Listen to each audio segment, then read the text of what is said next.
2018 সালের ডিসেম্বরে স্নিগ্ধা ওভারসিজ লিমিটেডের নামে রিক্রুটিং এজেন্সির লাইসেন্স নেন ফেনী থেকে নির্বাচিত আওয়ামী লীগের সংসদ সদস্য নিজামুদ্দিন হাজারী। মালয়েশিয়া সিন্ডিকেট বা চক্রে যোগ দেওয়ার পর 1.5 বছরে দেশটিতে প্রায় 8,000 কর্মী পাঠিয়ে বাংলাদেশ এজেন্সির তালিকায় 4 নম্বর স্থান পেয়েছে এই এজেন্সিটি। এছাড়া চক্রের শীর্ষে রয়েছে ফেনী 3 আসন থেকে নির্বাচিত সংসদ সদস্য লেফটেন্যান্ট জেনারেল অবসরপ্রাপ্ত মাসুদউদ্দিন চৌধুরীর 5M ইন্টারন্যাশনাল ও ঢাকা 20 আসনের সংসদ সদস্য বেনজির আহমেদের প্রতিষ্ঠান আহমেদ ইন্টারন্যাশনাল। এমনকি সাবেক অর্থমন্ত্রী ও বর্তমান সংসদ সদস্য আহম মুস্তফা কামালের স্ত্রী কাশ্মীরি কামালের অরবিটালস এন্টারপ্রাইজ ও মেয়ে নাফিসা কামালের অরবিটালস ইন্টারন্যাশনালের নামও জড়িত রয়েছে এই তালিকার শীর্ষে।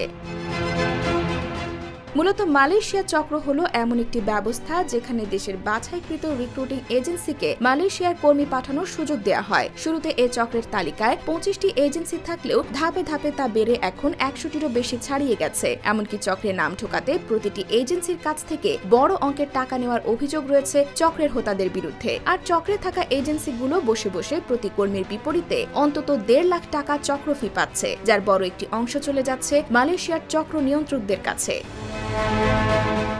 এদিকে মালয়েশিয়ায় বাংলাদেশি শ্রমিকদের দুর্দশা নিয়ে 19 এপ্রিল জাতিসংঘের মানবাধিকার বিষয়ক হাইকমিশনারের কার্যালয়ে OHCHR এর ওয়েবসাইটে এক বিবৃতি প্রকাশ করা হয়। এতে জাতিসংঘের বিশেষজ্ঞরা বলেছেন, মালয়েশিয়ায় বাংলাদেশি শ্রমিকদের অনেকেই দুর্বিষহ মানবেতর ও অমর্যাদাকর পরিস্থিতির মধ্যে রয়েছেন। চাকরির ভুয়া প্রতিশ্রুতি দিয়ে শ্রমিকদের কাছ থেকে বড় অঙ্কের অর্থ হাতিয়ে নেওয়া হচ্ছে। চক্রের সঙ্গে বাংলাদেশ ও মালয়েশিয়ার সরকারের উচ্চ পদস্থ কর্মকর্তারাও জড়িত, যা কোনোভাবেই মেনে নেওয়া যায় না বলে মন্তব্য করেন বিশেষজ্ঞরা।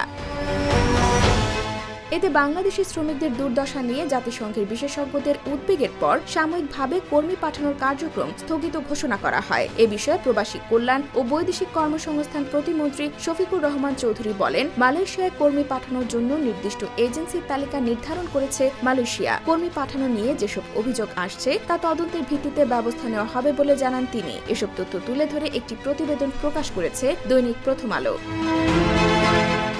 IBTV USA, New York।